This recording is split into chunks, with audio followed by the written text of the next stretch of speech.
Hi. All right, so how many of you guys know this person? This anti-government got it all sorted. So I've been a journalist, and let me just take you through a sense of what she really meant when she said, "Yeh Bik Gayi hai government." Was she just referring to just a government, and since she comes from Pakistan, was it only a reference there? And why did that entire video actually go viral all over India, all over the world? So since I was a journalist, let me begin with, say, an example on journalism and how it works. So for a moment, let's imagine you are, say, farmers living in a pre-independence village. You're out in the field, you come back in the evening, and there is some murmur, and people are discussing that there was an announcement that was made by Maharaja's men. And you're like, oh my God, so what was it? Tell me. So you go around asking people, and a couple of them don't know. So then you realize that maybe we should go to somebody who was actually there when the announcement was made. So you go to this person, and chances are that he could be the barber, right? Traditionally, they were the hubs of information in a village. Idhar ki baat udhar ki baat udhar. So you take the conversation flow, you ask him what really happened, what was the announcement about?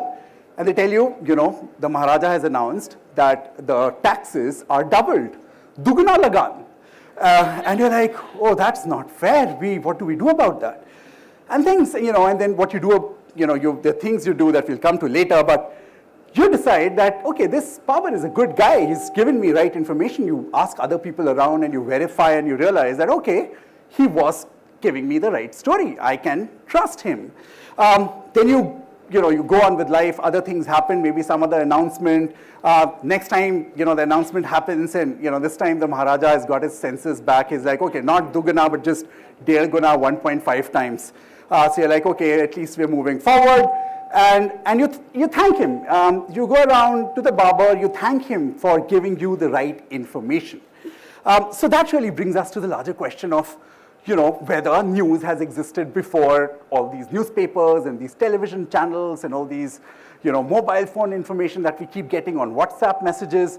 So whether there was information flow, chances are it has existed forever. We've had information flow happening even when it was not organized.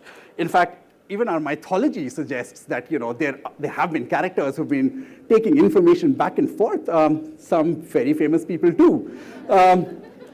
So that really takes us to the larger question of, where is it that we feel news should be headed, right?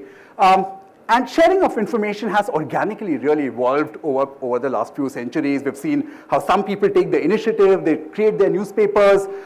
People like you and me who are reading it will decide, okay, what's the printing cost? Say $100. We put in $100, we create that newspaper for that day. But we want to now expand, want more information. Kabaddi match happened in the village. Somebody's got to report on that. He needs more funds. So increasingly, he looks for other revenue options. He goes around these big business shops in the village and he says, what if you sponsor me? I put your ad on the newspaper, you pay me some money, win-win, I get money, you get ads, your business grows. That's all fine. So that's how traditionally news started growing. Globally, we saw creation of newspapers, and there were state newspapers and national newspapers and global newspapers, and news channels started coming in, cable TV. So the same model continued globally all over the world. But then came a point when that guy who was advertising said, okay, we're giving you X amount of money. What if we give you double this money if you also go around and in your newspaper, that article, you say that we are the #1 in what we do. Now that's a gray area, So people are like, oh, hang on. So what do I compromise on this trust I've built with people? The credibility I've built with people, they've been supporting me all these years. Do I compromise on that? This guy says, okay, what about 1.5 times of that? This guy is, sure, maybe. So, some people would just blink. And that's when things start moving in a certain direction. And then over a period of time, you realize that they are now beginning to control media. They decide how much money they want to give, and they decide what the media starts writing for you, what they start publishing. And then there comes a point when they decide, hang on, why are we giving them money for the ads when we are much more, wealthy than they are? So they're like, stop this business of advertising. Let's just stop controlling and buy the whole damn thing. And that's the point where a lot of people then decide that the news business is really viable. They are no more interested in controlling what you write. They now pay you a salary. So it really comes to a point where a lot of these newspapers who were earlier private enterprises only working towards writing what should be written for the society, for the reader, they were accountable to the reader. Now they're accountable to the person who owns them. And that brings us to the point of conflict of interest. And that's the largest debate that's happening in the media sector across the world. How is that bad? What's wrong with that? Somebody has the money, he's just buying something. So I imagine you want to go to a restaurant and you read, go through a couple of websites and like, is that restaurant really good? And then the website says, this is the #1 restaurant in all of India. And you're like, okay, we must go there, we must check it out. When you finally go visit the restaurant, you realize that there are rats all around. Why is that? Why did that really happen? Then you go cross-check and you find out that the websites you read it on are owned by the restaurant itself. Obviously, there is conflict of interest. Obviously, he's going to work towards his businesses. And the larger question then, and another example could be that you have a telecom company that owns, say, a big news channel, and then suddenly there is some murmur around there being a scam, but would this news channel that's now owned by the telecom company ever give you the right picture on a telecom scam? Chances are they won't. And that's how Yeh Bik Gayi hai media, right? So this is where you and I need to come in. This is where you and I need to play a role ourselves. We decide that this is where the reader is superior to those who own it. And we are the crowd. And that's why we need to claim and reclaim what is ours, which is our free information, our news. What can we do about it together? You and me, what can we do about it? And that's my startup. It's called CrowdNewsing. And what we've been trying to do is we run social media campaigns where we try to really create videos and inspiring content to tell you if there's a good journalist trying to really come up with something really important, something that you and I are directly concerned with, that affects us. And what we try to do is we try to find them a market. We try to find them an audience. Again, people like you and me who are ready to pay $100 or $200, a small amount that can help that project take off. And let me give you an example of what we did. A very senior journalist called Paranjay Guha Thakurta, who's had a career full of investigative journalism, who's been exposing corporate political collusion and how they've been working together to benefit each other.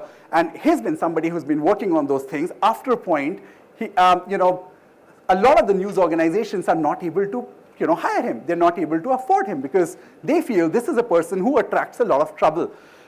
So what do? Can we let investigative journalists just be forgotten and scams happen all the time around us? And do we look beyond it? Anti doesn't really think so. Anti-government thinks we need to fight back. This is exactly what we did. We ran a campaign and 500 odd people came together. Somebody gave 100 rupees, 200 rupees. Some people gave 5,000, a little more. And finally, we raised 18 lakh rupees for his independent campaign. And guess what he's doing now? He is already working on a couple of other investigative stories, and we're hoping that it's going to come out, and we're going to hear more about that. Investigation is one part of journalism that has been really coming down and that needs to be supported. But then we also understand in this entire corporate-controlled media, the other problem is many marginalized groups like women, like Dalits and minorities and all these other groups, they tend to really get forgotten. Our entire system of ratings is not able to incorporate these smaller groups, and their voices are becoming absent. Which is where a Lucknow-based organization called Dalit Media Watch came in, and we decided that Dalits in India, they need a voice, they need their media to be very vocal, and this organization basically puts together all the information that any news related to this community, and it shares with a wider audience, not just in India, but even globally.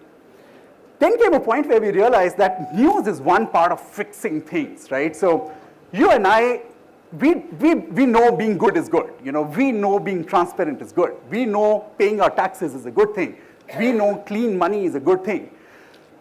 But the problem is many other sectors are not able to really accept those notions. We realized that to clean the system up, to fix a few things around, we need to really bring this whole idea of crowdfunding and empowering people like you and me into the mainstream. The most important part is we intervene in the political space. That's where we decided that how about, instead of our MLAs and all our MPs and all our politicians all being supported by those with money power or muscle power, the strong men that you don't want to be associated with. We want to have our own lives. We don't want to be affected by that. But their policy making really affects us. How do we intervene? How do we change that? Can we bring in an idea of cleaning up our politics with clean money, with transparent white money? We tried that. We tried a pilot. There was this independent candidate who was contesting the recent elections in Gujarat. His name is Jignesh Mirwani. And we decided that he was very clear he did not want any funds from the builders or the corporates or other political parties. So we said, sure, let's run a crowdfunding campaign. We ran a campaign for 15 days. And by the end of the 15 days, he was busy campaigning on the ground. We were trying to raise funds online. By the end of this, we ended up raising more than 20 lakh rupees for Jignesh Mirwani. And he made sure that the entire campaign, all the expenditures done, were paid with white money. So that was one intervention we made. Going forward, these are just pilots. We know it's going to be a tough battle ahead. We will be going down to the villages, to all the other tier 2 cities all across India, and we're hoping that we will be able to replicate these models so that when that villager is told once again that you have to pay a dugna lagan, not only is he able to take control of the information he needs, the news that he needs, but he's also able to mobilize people, the villagers around him, and fight back. Thank you so much.